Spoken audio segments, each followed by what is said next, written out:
kurikira ikiganiro Isi n'abantu umenye inkuru z'amateka, amateka y'ubuzima bwa bamwe mu byamamare n'abanyabigwi, imibereho by'aba ngaba, ibikorwa, imyitwarire n'imirimo yagize ikindura ku isura y'amateka. Isi n'abantu.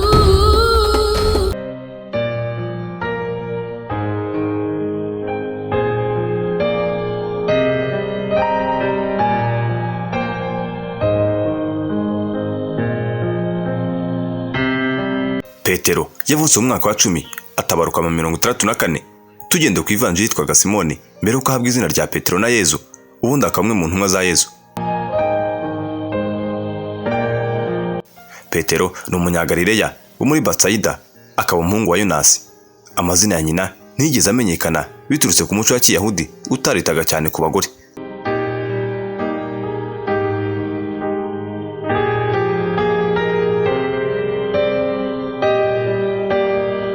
Petero yari umuvandimwe wa mbere, bakaba bombi bari batuye hafi y'ikiyaga cya Tiberiya.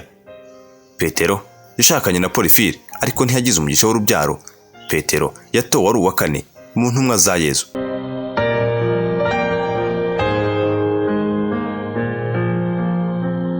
Petero yabaye umuhamya w'ibitangaza byinshi bya Yezu, nk'igihe hindura ukundi mu isangira rya nyuma, mu izuka rya Yezu, igihe cyo kujya mu ijuru kwa Yezu, ndetse no kuri Pentecoste. Ariko ku musaraba we ntiyari ahari kuko yari yigendeye kare nyuma yuko yihakanye Yezu inshuro 3 mu gihe cy'ububabare bwe.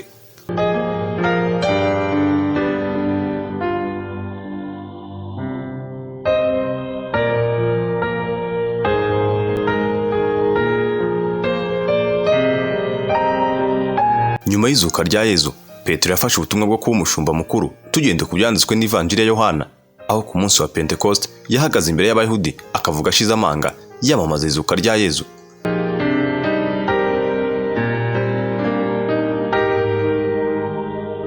Mutagatifu Petero yapfuye ahawe Imana mu gihe umwami Neron wa Roma yatotezaga abakristo. Petero yishwe amanitswe kandi acuritse ku musaraba ahagana muri 64, uretse ko hari n'abavuga ko yaba yarapfuye muri 67. Ibitabo byinshi bivuga ko Yezu yari yamwise Petero kugira ngo amugire umuyobozi w'intumwa na Kiliziya. Umuco w'Abanyeroma wamugize papa wa mbere wa Kiliziya. Umwuga w'uburobyi uri mu byatumye Yezu amwifashisha ngo azamuhindure umurobyi w'abantu.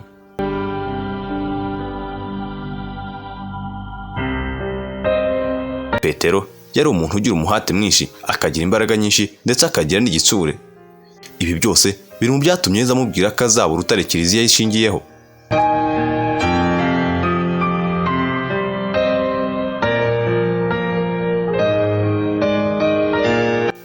Nubwo Petero bamwishe nabi, ariko yapfanye ibyishimo byinshi kuko urupfu rwe yari yarubwiwe na Yezu inshuro nyinshi mbere y'uko apfa. Mu gitabo cyanditswe na Marie Voltarita yagiraga ati, isaha yawe nigera uzabona Yezu mu kirere arimo gusekera akubwira ngo ndagukunda ngwino. Isaha izagera aho uzaba ushaka kwitanga bwa nyuma, uzabona imbaraga nyinshi ziva mu ijuru no muri wowe ubwawe.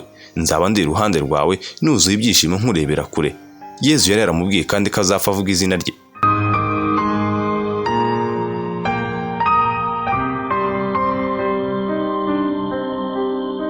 Mutagatifu Petero yizihizwa buri tariki 29 Kamena hamwe na Mutagatifu Paulo.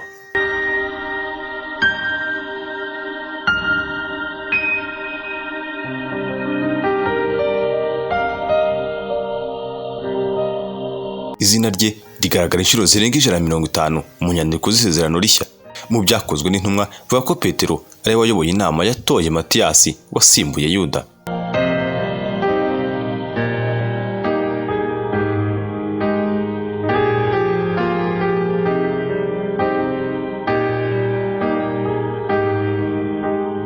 Ahagana muri 42 yafunzwe n'umwami Herode, aho yafunguwe mu buryo bw'igitangaza n'umumarayika, ubundi akomereza ubutumwa bwe muri Yudeya na Samariya, akomereza muri Antiokia yo muri Siriya, umujyi wa 3 mu bikingi by'Abanyeroma, aho yahuriye na Paulo mu kiganiro mpaka.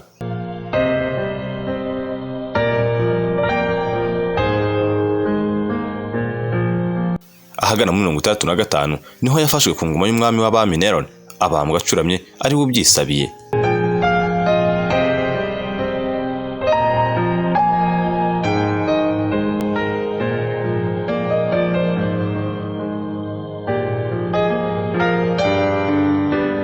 umwami umwami Constantine yaje kubaka bazilika ku mva ye muri Vatican yaje kwitwa Basilique Saint Pierre de Rome.